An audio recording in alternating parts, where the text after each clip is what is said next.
שלום חברים וברוכים הבאים לגיימי. היום נדבר על המשחק החדש לנינטנדו סוויץ', מריו פלוס רביטס, Sparks of Hope.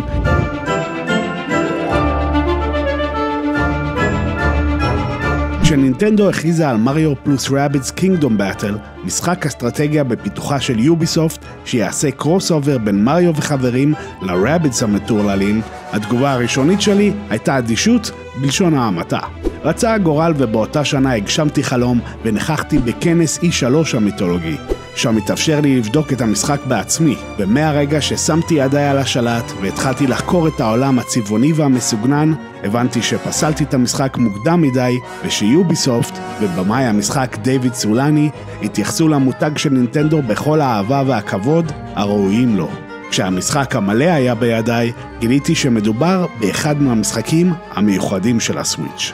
מריו רביטס נראה נהדר, נשמע עוד יותר נהדר, הודות למלחין האהוב עליי בגיימינג גרנד קירקופ האגדי, ומה שהכי הפתיע אותי הוא שהמשחק גרם לי ליהנות ממשחק אסטרטגיה. סגנון שמעולם לא משך אותי, בזכות מערכת קרב ברורה ומתוחכמת, שלא דורשת כל ידע קודם בז'אנר. ושהרביטס, במיוחד רביט פיץ', די חביבים.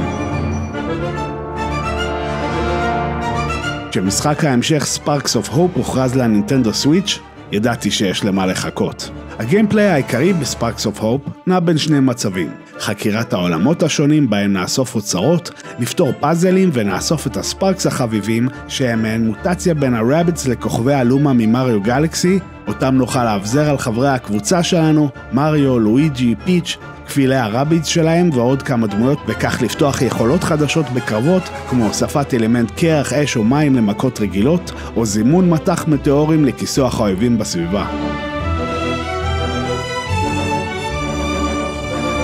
ניתן להכיל את הספארקס בחלקיקי כוכבים שאספנו ולשדרג את היכולות שלהם לגרסאות חזקות יותר. הקרבות במריו רביטס מתרחשים בזירה נפרדת מהעולם הכללי, בה נעמוד מול מספר אויבים ונילחם בתורות. בכל תור דמות יכולה לנוע מספר צעדים, להתקיף עם הנשק הראשי ולהשתמש ביכולות הספארקס שלה, ואם נתקרב לאויב נוכל לבצע מכת דש שתוריד לו עוד ממד החיים. והיכולת אולי החשובה מכולן היא שאם נתקרב לאחד מחברי הקבוצה נוכל לקפוץ עליו ולקבל בוסט של ריחוף זמני שיאפשר לנו להגיע למקומות גבוהים ורחוקים יותר בזירת הקרב. בקיצור, הדרך לניצחון היא מיקום נכון ואסטרטגי של כל דמות, כך שבתור שלה תוכל להתקיף כמה שיותר אויבים, להיות מוגנת מהקאונטרים, ובמקרים מסוימים מספיק פשוט להגיע לאזור מסומן כדי לנצח מיידית את הקרב.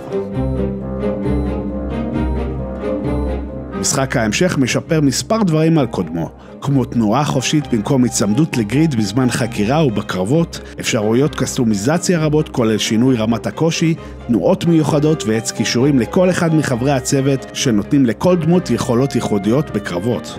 האנימציות של הדמויות ובעיקר הרביטס מעולות ומצחיקות, והסאונדטרק חברים הוא פשוט וואו.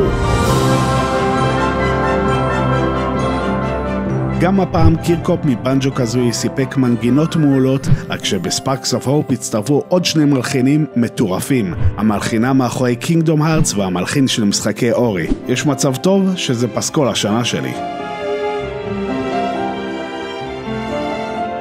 לצד השיפורים יש כמה אכזבות.